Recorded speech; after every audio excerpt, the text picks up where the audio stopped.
Please give a warm welcome to Maria Noel Fernandez.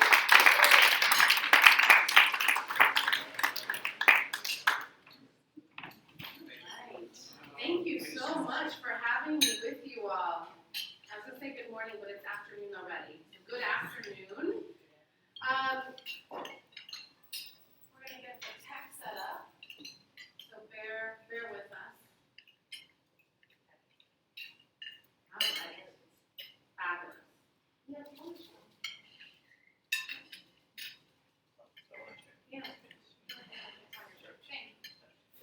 All right. Okay. So yes, my name is Maria Noel Fernandez, and I'm the Executive Director of Working Partnerships USA. And I have been on the job at Working Partnerships, well, in the ED role specifically, for 9 months. But have been with the organization for 11 years now. And even though I've been the ED for just 9 months, in some ways, really feel like it's been a lifetime already. But so before we dive into the slides of our work, I wanted to use this opportunity to also share a little bit about myself first and how I got to this role. So I've lived in San Jose for most of my life. I was born in Montevideo, Uruguay. I'm always curious if anyone has been there. Has anyone been to Uruguay? Usually people never have. Excellent. So I was born in Montevideo, Uruguay, and was brought here by my parents at a very young age. I was actually 9 months old. At the time, my dad was a journalist in Uruguay, and at the time, our country was going through a military dictatorship. And I came to the United States, so my family came to the United States for safety, for opportunity, as so many do in our community today. And so when we got here, my parents went directly into the care industry, into hospitality, my mom caring for children, and would later move to hospitality as well. And my dad worked every job you can imagine in a hotel. Dishwasher, line cook, sous chef, bartender, name a job, he did it. And he did that until an organizer from Unite Here started chatting him up at the bar. And that chat, that invitation, and what we all know was happening was organizing. Like, he wasn't just like chatting, right? That organizer was organizing my dad. That chat and that organizing really did change my family's life and the course of our life forever. My dad then started getting very involved in organizing his union. He became an organizer himself, worked his way through the ranks, and now 30 years of being the head of Unite Here Local 19 and the international vice president for Unite Here. I share that story for a few reasons. One, I come from a family of dreamers and believers that another reality is possible. Because when we came to this country, we came with literally, my mom didn't know what the pennies really stood for, but came with 100 pennies in her pocket. And it was what my grandma gave to her at the airport and said, this is what I have for you, this is what I have. And two, that the relationship the organizer built with my father changed our lives, and that invitation to act, to step into leadership, is what we're all trying to do around this work every single day. And that three, the worker movement or the labor movement really shaped me in profound ways, and that's rooted in not only the personal experience, but seeing my father dedicate his life to fighting for dignity for working people in this valley. And what brings me to you all today. So I have the honor to work in a movement, in an organization that's really fundamentally about dreamers, that believes that another way is possible, that the status quo isn't okay, and believes in community organizing and really shifting power in workplaces, at the ballot box, and in communities. So I want to start us grounding our time really in some reminders before I go into, so where do you work again? So we all know this, and you can go to the next slide here, but we live and work in one of the most prominent economic hubs in the world, surrounded by some of the most powerful and and influential corporations globally. I know we all know this, but I don't want to fast forward through it. Silicon Valley has shaped the global economy and is the center for prosperity. While the region is really synonymous with technological innovation and prosperity, next slide, it also stands as a glaring example of the disparities that can arise from economic success. The tech industry has brought significant wealth to the area. I don't want to not say that. It has. But this prosperity is unevenly distributed.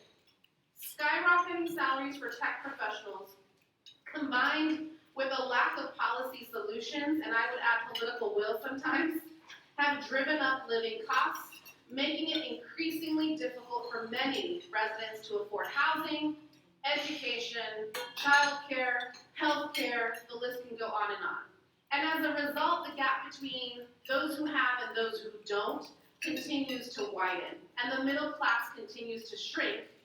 And so how in the world did we get here? Next slide. In 2016, we did a report that illustrated that the industry really had two workforces, what we started calling occupational segregation. Highly paid engineers or programmers, and then those same folks at the companies too that are part of making the companies work, people who cook, clean, guard tech campuses, and other essential work that keep the place running. While the first group typically works directly for the tech companies, though not in all cases, most of the service jobs have been outsourced to subcontractors. And there's the big racial divide. When I'm talking about occupational segregation, just 10% of the highly paid direct tech employees are Black or Latino, but nearly 60% of workers in fields that are usually subcontracted, again, you're probably thinking, I know, food service, security, cleaning, are Black and Latino. And those blue-collar workers, on average, earn just a sixth of what direct employees do. Next slide. So decades into the tech boom, we can see that it's a future that's leaving most people behind in the region. Rather than leaving the majority of folks in the region better off, the tech industry has really exacerbated our issues. Our housing crisis has only worsened, and the rising cost of living means we're seeing more and more community members leaving Silicon Valley to more affordable regions. So if we take a deeper look into how many families, or how much families are spending on rent, we see that in particular, communities of color are spending a significant amount of their monthly earnings solely on rent. And I know what else it means is that we also have folks that are a growing number of multi-generational homes, a growing number of folks that maybe your own children can no longer afford to live in the region.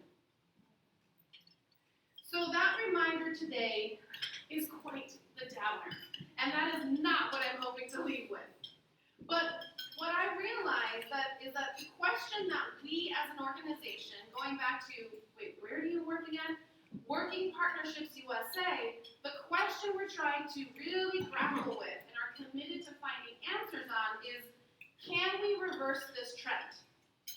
Can we actually make Silicon Valley into a model for an inclusive future economy? And we know that it's not just about one single policy. So we don't just work on rights at work. No, we don't just work on healthcare. We see that all of these issues relate to each other, and we have to address all of these different issues. And that it's not just about contract negotiations as being a part of the labor movement, but it's about shifting the balance of power and making it so that people have a voice in their government, in their workplaces, and in their communities.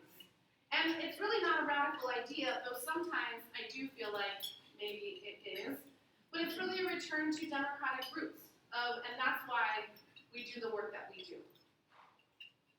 So we were founded in 1995 by Amy Dean. Does anyone remember Amy Dean? Yeah. Great. So Amy Dean founded us and recognized that in order to really push back on the harmful business models that the tech industry specifically was using to transform our region, we really had to use all the tools in our toolbox. And building out working partnerships was one of those major tools in the toolbox. By building a coalition-based movement of working families, bridging workers inside and outside of unions, because you may have heard in my intro, working on minimum wage, a lot of the folks that are unionized, that wasn't their issue. But the labor movement needed to be about that issue too, right? It's about all of us. And by employing multiple tactics to build power and solidarity in people's workplaces and communities and at City Hall, the idea is really to reclaim how life works in the region. So one of the campaigns and coalitions that was mentioned was Silicon Valley Rising. And I'm really proud of Silicon Valley Rising, really is an example of what we can achieve together. When we built Silicon Valley Rising 8 years ago, it was a room not too different from this actually, where we had service organizations, the labor movement, faith organizations come together, and this was back in the day when it was new to talk about what was really happening in this region. We came together and said, look, we're not all going to agree on everything. We're just not. But are there a set of core issues that we believe if we all truly threw down on, we could make a difference on? And so we built Silicon Valley Rising to do 3 things. One is to support the organizing that was happening or about to happen within the tech industry. To unveil those stories that we now are very clear about, at that time we weren't, of those folks living in their cars at the Apple campus, or insert other company. Unveil the reality of what was happening in the region, and support the organizing that was happening within the industry. Passing ballot measures, legislation to lift all boats, because what we know is that for every one tech job that's created, there are 4 other jobs that are created in the economy. So how do we make sure those other 4 jobs are good jobs? And then lastly, really throwing down around housing. What would it look like if we could leverage labor's power on housing?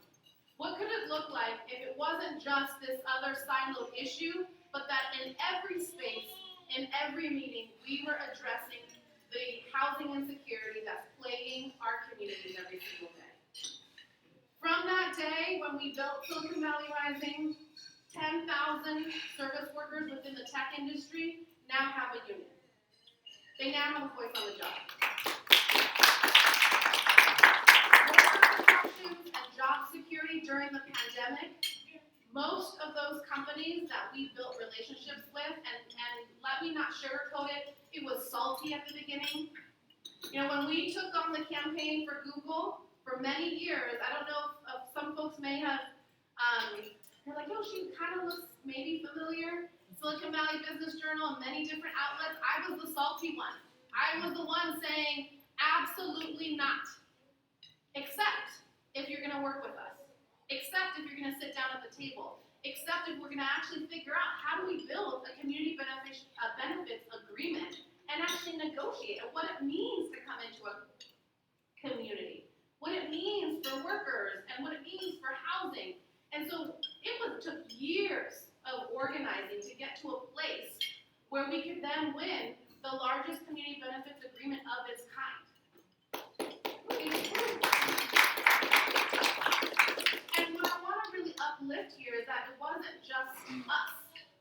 It was truly different community organizations, the labor movement, faith organizations coming together and really prioritizing that these were campaigns we wanted to fight together on.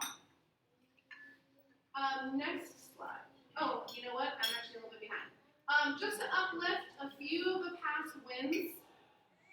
Children's healthcare. I know at this point so many folks that I work with right now, they're like, oh wait, we just haven't had that? Like they're just like what was here in Santa Clara County. Just reminding us of that fight, of fighting for Children's Health Initiative. I know many of you likely know Bob Brownson of our team. Just the history of what it took to get there, from our council electeds really showing leadership to so many of you working on those things. The regional minimum wage campaign, ballot measures like opportunity to work, I mentioned the agreement with Google, organizing with gig workers that are such a part of a growing industry in Santa Clara County. Now, these are really important wins. I'm very proud of them, but we can't let up. And there are a few things that I see. So the labor movement, we're in style. And I know we know that, right? Hot labor summer, everyone's talking about it, cool things, we're in style. The U.S. approval of labor unions is at its highest since 1965, we know that. And if you're a Democrat, you're even more in, I think it's over 90% among Democrats. We mentioned UAW, that just happened. Ford, GM, Stellantis, but we also know hotel workers, Starbucks workers, SAG-AFTRA, Amazon, our own city workers, almost getting to strike. But these folks saying, no, we're not okay. It's not okay. We need more. And so, yes, those workers are fighting for concrete improvements in their families' lives, but what I want to lift up in this piece too is that they're also fighting for rebuilding the middle class. They're also fighting for equity. They're also fighting for racial justice. They're also fighting for childcare. They're also fighting for just really seeing the intersection, in some ways, the awakening of people being like, oh, like that's what the labor movement's about? And I'm like, yes, let's like scream that right from the rooftops. That is the labor movement that I'm excited about. That's the labor movement that I want to be a part of. And so here's what I think it means locally. In San Jose, we saw an effort just a week ago, it wasn't even a week ago, from the mayor in San Jose to build class resentment against city union members by having popular programs pay for raises like Viva Calle. Has anyone been to Viva Calle in San Jose? Pretty cool. They shut down the streets three times a year, and the community gets to just be out in community with each other. It's a beloved program in San Jose. And I mention that specifically because there was outrage that that program might get cut. From all of us. I go with my family too. But where the outrage in my mind really needs to lie is that that was used as part of a political program, a political strategy to really get people riled up and say, look at those greedy workers. They want to raise and they're going to cut my beloved program. Just like crossing guards, and I can name a few others. I raise that not just to be a little controversial and to build a little bit of tension, but also to say, if we're in style and people agree, it's also going to take all of us to say that behavior is not okay. It's not okay to try to build class resentment. It's not okay to throw workers in some ways under the bus, as the saying goes, just to advance a certain agenda. Now, we also saw it in the fight to protect Measure E dollars, right? Where we saw around the housing issues of trying to pit one type of housing insecure person against another type of housing insecure person.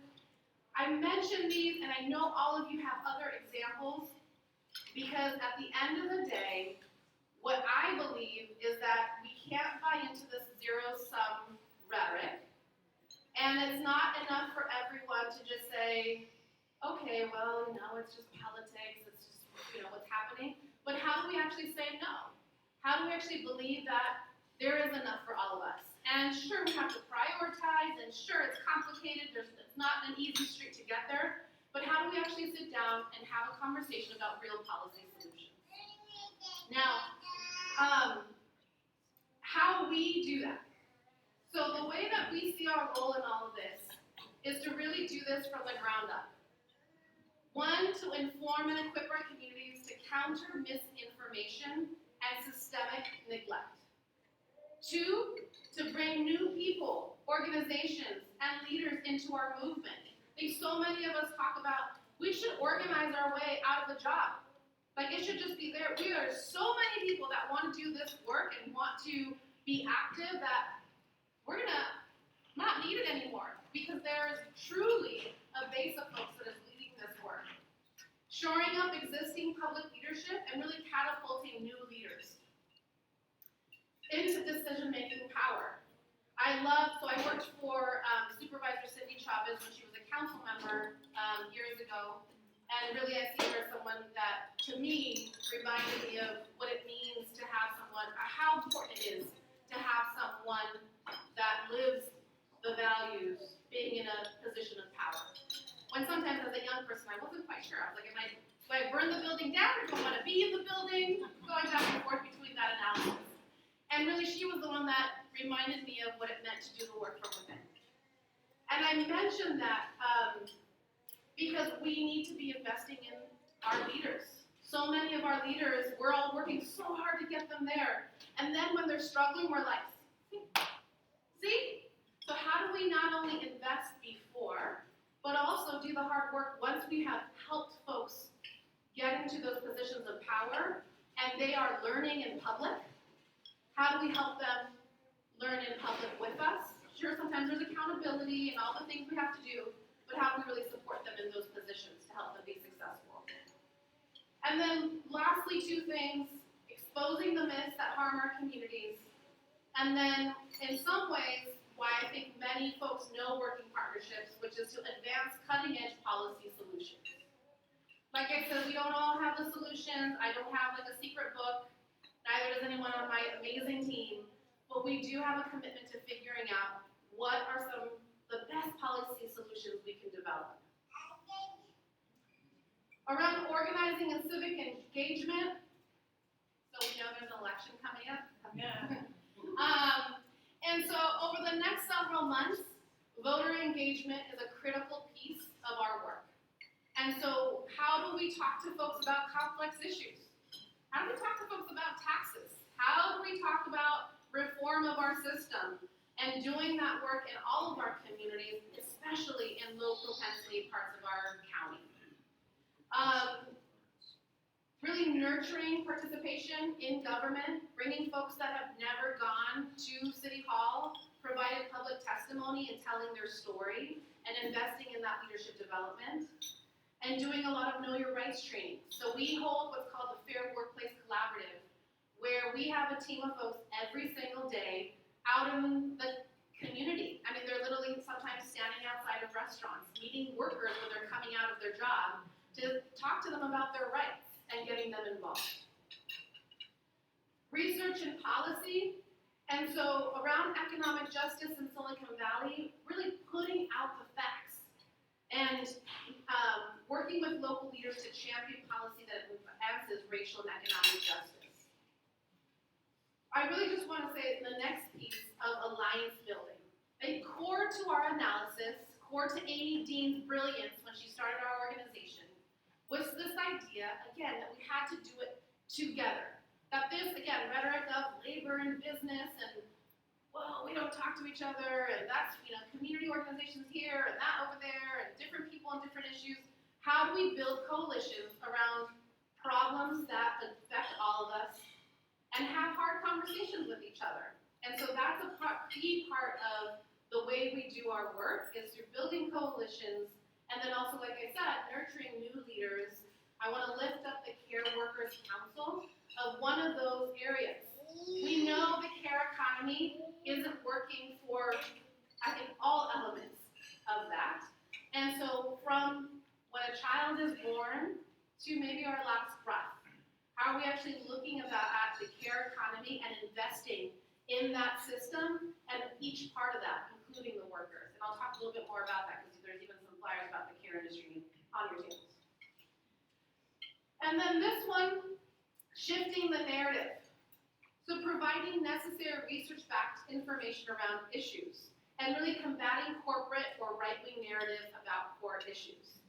And I think especially, this is something that, and I would love feedback and thoughts on all of it, particularly around this, is that when I look at Santa Clara County right now, over the last few months particularly, the issues and the campaigns that we're driving and we're winning are hard, but we are making critical improvements. And for the most part, when you look at the votes, we are winning. But when you look at the media, for the most part, I don't think it feels like that. I think, I'm gonna just say the other side, even though I just said to not be divisive, but I think the other side, in many ways, really beats us at that. And both claiming wins that are not theirs, reframing it, grounding us in like fear tactics. And so this piece I'm lifting up because as an organization, it is a priority for us to invest in communication and invest in how do we shift the narrative around housing, around work, around all of these critical issues that I know we all care about. I mentioned childcare briefly, and I actually want to end with this. This is Dale, and I couldn't really end our time without lifting up one of the grassroots leaders that we work with and for. So she's a member of the Essential Workers Council and the Care Worker Council. She's a leader in organizing other folks, and Dale runs a childcare program out of her home with 12 children every day. Dale runs that business, began attending school part-time, and just a few years ago received her child development teacher credential. And not only is she a leader in just her industry, but in organizing. So she now is part of a union called the Child Care Providers United. And through the union, child care providers now have a voice and a seat at the table to really advocate for themselves. And there's a lot more work that needs to be done around that. But that sort of development in the folks that are the experts in their own lives that should be deciding what is happening with them, to them, etc. Deo is really an example of that. And as we build out, how do we actually figure out, how do we fully fund childcare in Santa Clara County? And every time, not every time, but a lot of times when I bring this up with folks, some folks are like, well, that's really complicated. There's some that's employer-based, there's this, there's that. And I'm reminded of an earlier slide that that's exactly what people said when we said we want to fully fund healthcare. And when we think about how do we fully fund childcare and how do we do that in Santa Clara County, that's one key campaign that I really want to lift up for this group of folks. There's a flyer on your table because there's an active campaign initiative, campaign's not the right word, initiative, where we are trying to shift the narrative around childcare. So it's not just me as a mama who has a 3 and a 6-year-old that care about childcare, but how do we actually think about childcare as a public good? How do we actually think about childcare as how it affects people's ability to stay in this community? How do we get business leaders to actually sit down with us and say, yeah, childcare and housing, the #1 thing my employees are worried about, and it's driving them to move to Arizona or wherever people are going. And so how do we have those conversations now? So you will likely see, and hopefully I'm going to assume support. I would love to invite you all to a few different, there's a movie screening we're having and some educational events to really share what's happening in childcare and what are some possible solutions to explore together. Now, before I move to conversation and discussion, hopefully some questions, we have several big battles ahead of us. I mentioned a big campaign, a couple of different big campaigns, council, board of supervisors. I say that with my nonprofit hat on, not endorsing anyone specifically, but there's a really important positions where we really do need to be doing the work to ensure that our community's voice is part of the conversation. We also have big battles around worker justice. We have big battles around housing, big battles around care for all, like I mentioned, and inclusive democracy. And some different exploration around campaign finance reform, democracy dollars. So democracy dollars will be coming up. Happy to talk more about that, whoever's interested. But fundamentally, this is really all summed up in how do we put people first? And that's what the work in the invitation is really about. Working partnerships, we have a C4 as well, Silicon Valley Rising Action. And then on a related note, I'm the Vice President of the South Bay Labor Council. And I mention all those things because ultimately all those different forums are really trying to get to how do we build and shift power in the region so that we can actually stay here and be a part of this community, be a part of our government, have rights on the job, and have rights in our communities. So with that, I'll stop talking at you all. I know, I feel like COVID has given us, our attention spans are a lot shorter, at least for me, but really want to invite questions, interests, anything you think I should know as, you know, I and my team embark on this work, and hopefully with you all. Yeah.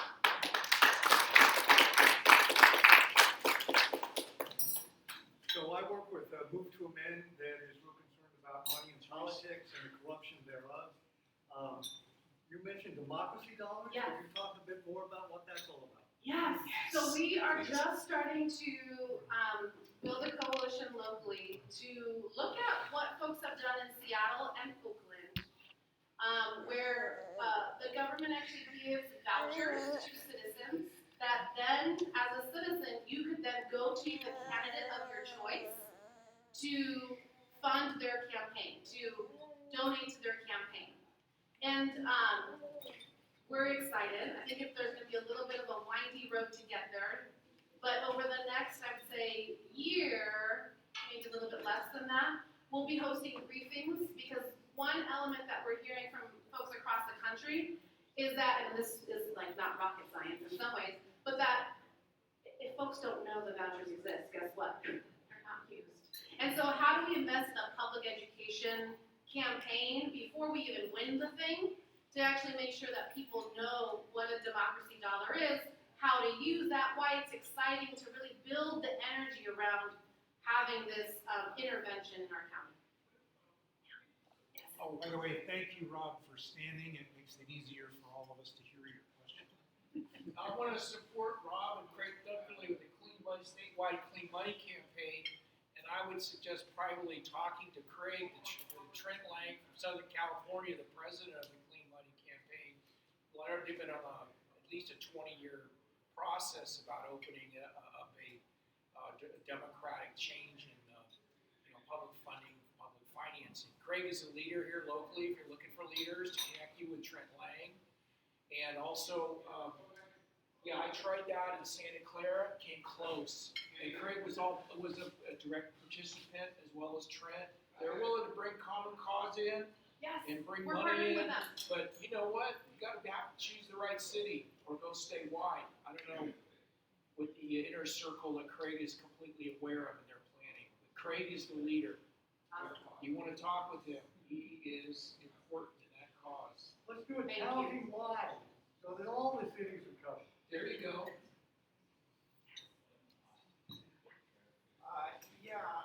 I spent all my career in high tech, and I can guarantee you, people that work there, the programmers, the engineers, overwhelmingly liberal Democrats. But I don't see any effort of the labor movement to organize these people. There are issues that concern these people. Job security.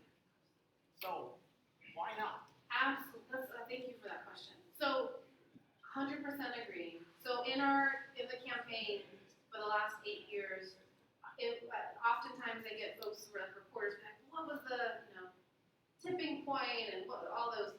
And my real answer is that when we were able to, and not at scale, we got to do more and better, but when we were able to organize with tech workers to have them truly stand in solidarity with service workers within the tech industry and be in the rooms where negotiations were happening and where things were getting rough, having them be 100% invested in standing in solidarity with those service workers was critical to winning what was won. And those workers that we organized the story of that being the first introduction to thinking about their own work. That in some ways it was easier, and power, like there's a lot to unpack there. But in some ways it was easier to stand in solidarity with service workers within the industry, right? With their barista that makes their favorite cafecito in the morning or whatever the situation was. It was easier to do that than to look at the conditions that they were under. And when we started getting a lot of press coverage around what we were winning, I would get on the weekly at least 15 different emails from techies saying, how do I do that for me and my colleagues? And can you sit with me?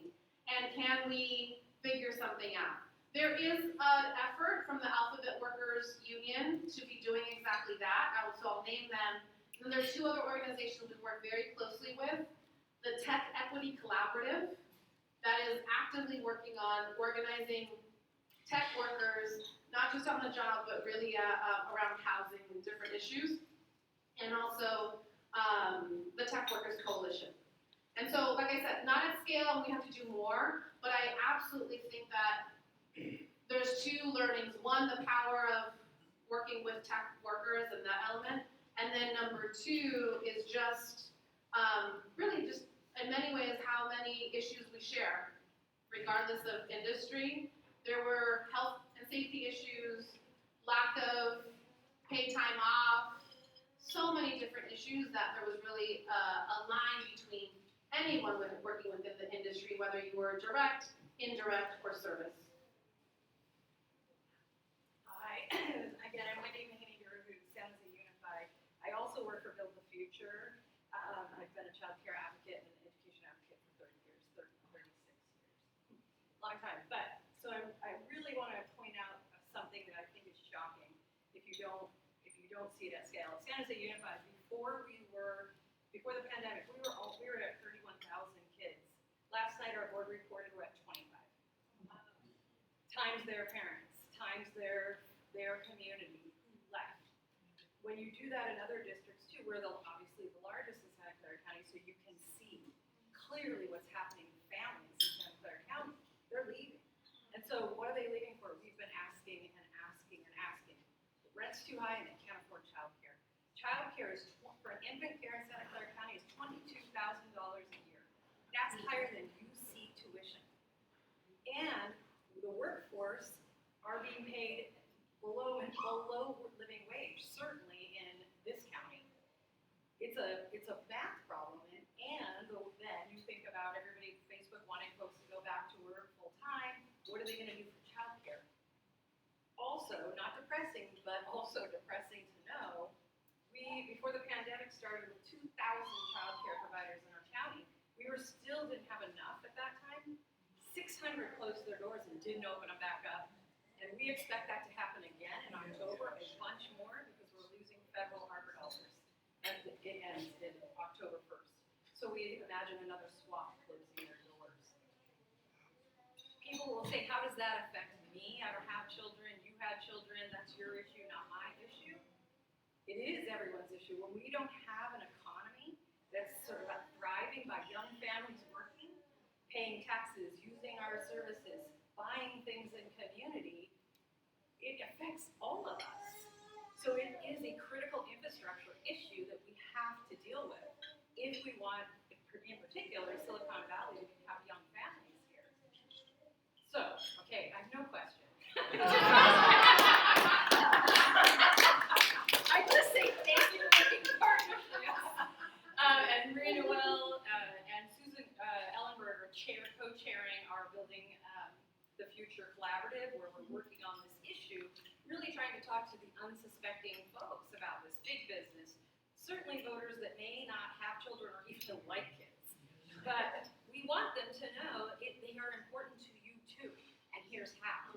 And so I really encourage you to go on our website, sign up. We're working on electives, we're working with colleges, and we're going to be coming to school districts for a resolution and cities for a resolution around childcare.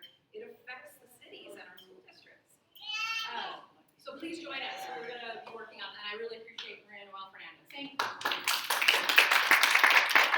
The question that I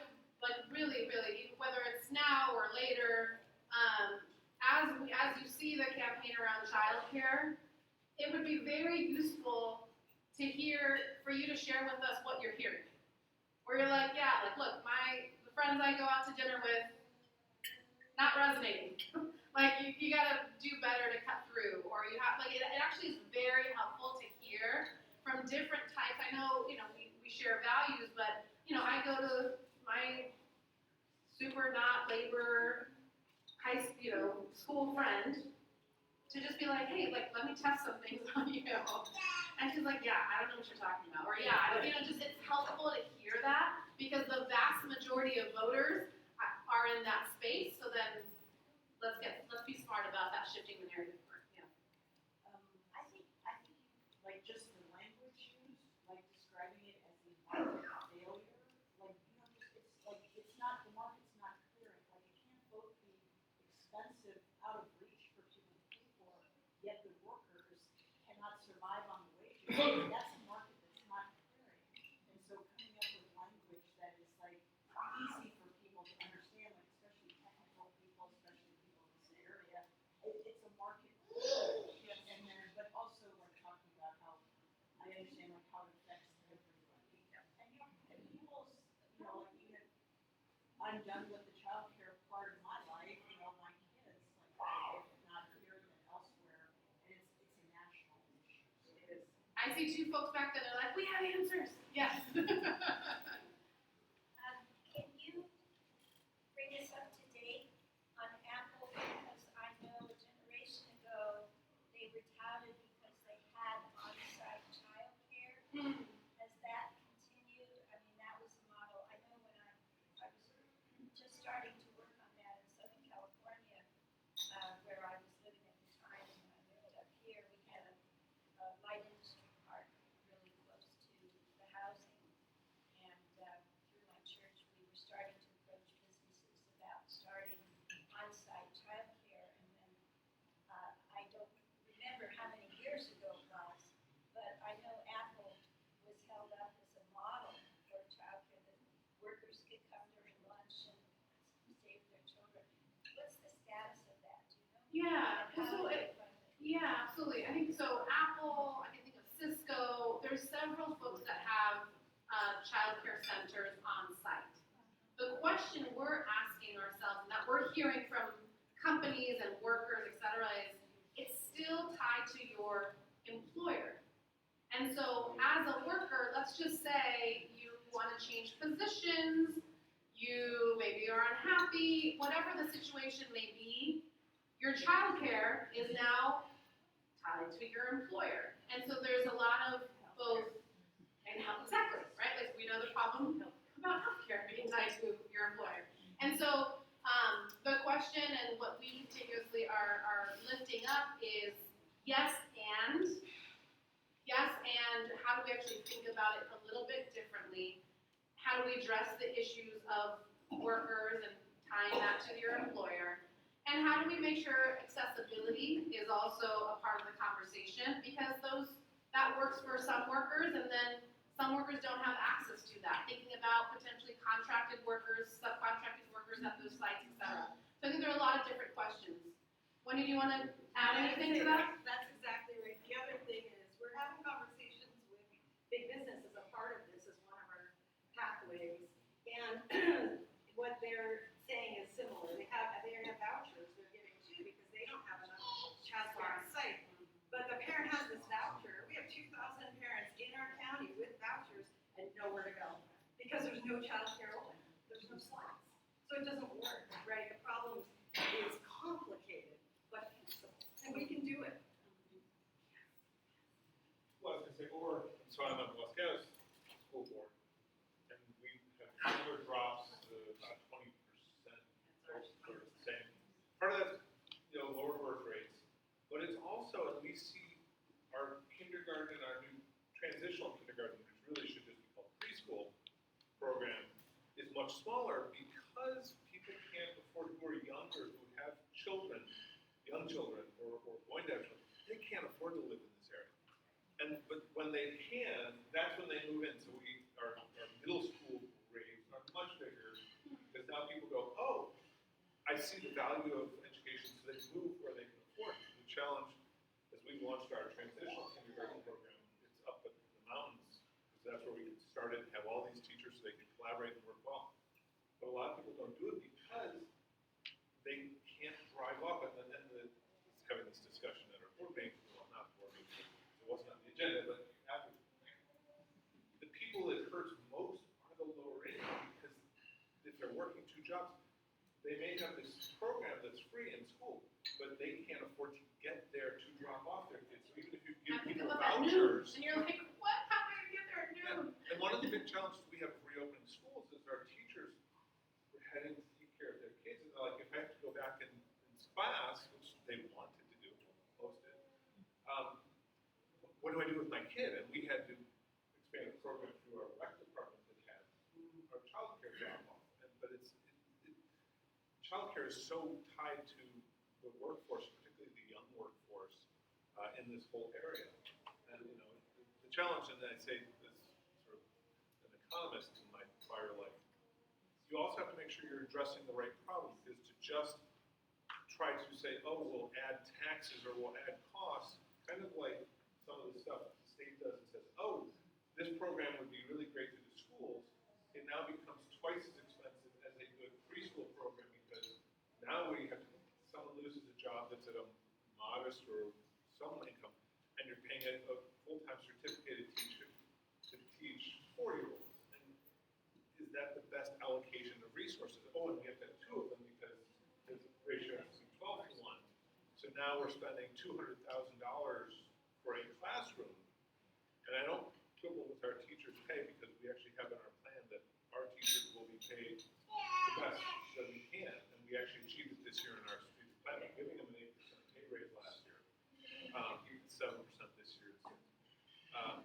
But you have, there's those market impacts of doing one thing you think is good, but it actually has harm, and it tends to harm the lowest income people the most. Well, that's the beauty of, and I'm gonna go to Forrest in 1 second, the beauty of Build the Future.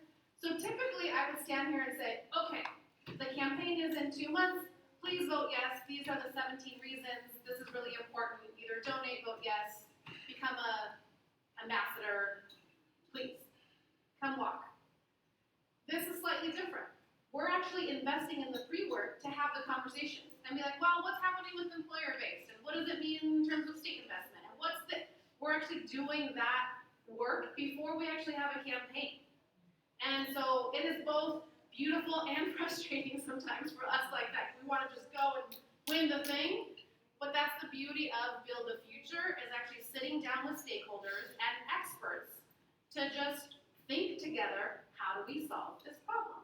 And we might get to a place where we don't all agree on the solution, but how do we actually engage all the stakeholders on the front end to have the conversation on how do we fully fund childcare in Santa Clara County? Enjoyed your presentation. Brings back a lot of memories. The question I have is in regards to the fair share. Do I pay my agency versus homeowner? Different rates. And I didn't hear you mention that. Does that provide more revenue for addressing some of these problems? Yeah. So let me hear. Thank you for teeing that up for me. Yes. So one of the key campaigns that we're working on right now, and in fact we have a team of organizers starting a civic engagement program on October 2nd, is around commercial property tax reform.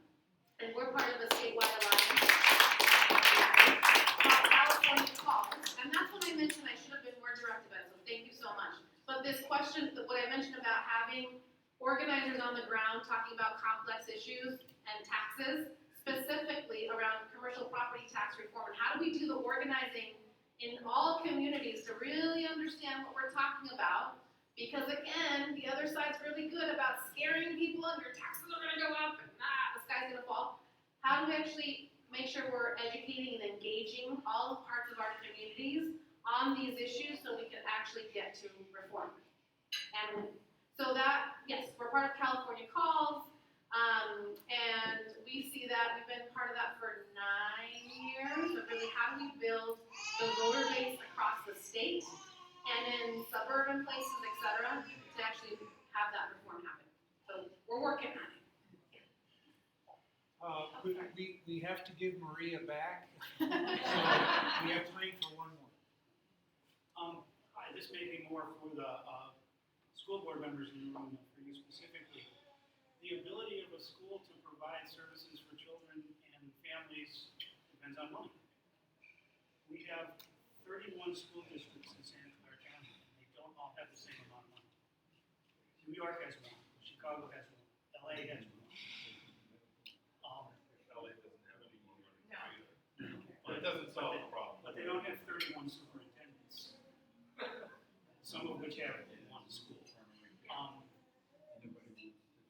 I've been told that the school districts themselves have to consent to merge. The voters do actually. Yeah, is there any way that we can level that out so that the glorious computer science building at the end of my block can exist on the east side? So, my school board members? Opinions, thoughts?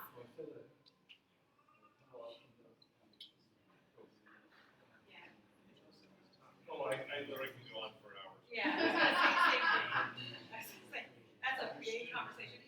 Our one district wants to split to be another one, so, you know, I mean, it doesn't, it's up to the voters, you know? And so I'm definitely not like an expert around education, so I'm not gonna pretend to be. Here's where my mind as an organizer goes to though, is again, how much it matters who we get in those positions. Right. Because if those are the folks that are actually deciding whether, have an opportunity to decide to put something on the ballot or part of decision making, I think we need to be investing in from school board member up, and to be honest with you, we don't always all really invest in all of the there's a lot of elections, and so how do we actually put investment in new leadership? I don't mean like young leadership, I mean new leadership in different spaces, so that when these hard issues are addressed, we have folks that share our values and we can have conversations with. Or My idea is to educate the community and ask for a solution. We got a problem, now help us solve it. Give us your input into what the best direction to go. You're gonna have those issues unless you get the community and get them on board, and it's easy after that. But you got to have them understand.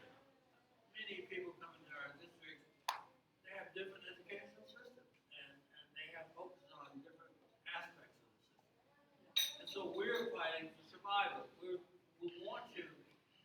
want to educate the kids, we want them to be at the level that they can compete when they're in the industry, go to college, et cetera. But it costs to do that in this environment. But it just needs to be brought up to a level where they understand and what the impacts are in terms of our health. It's a difficult problem. I don't have the answer, but I think the community has.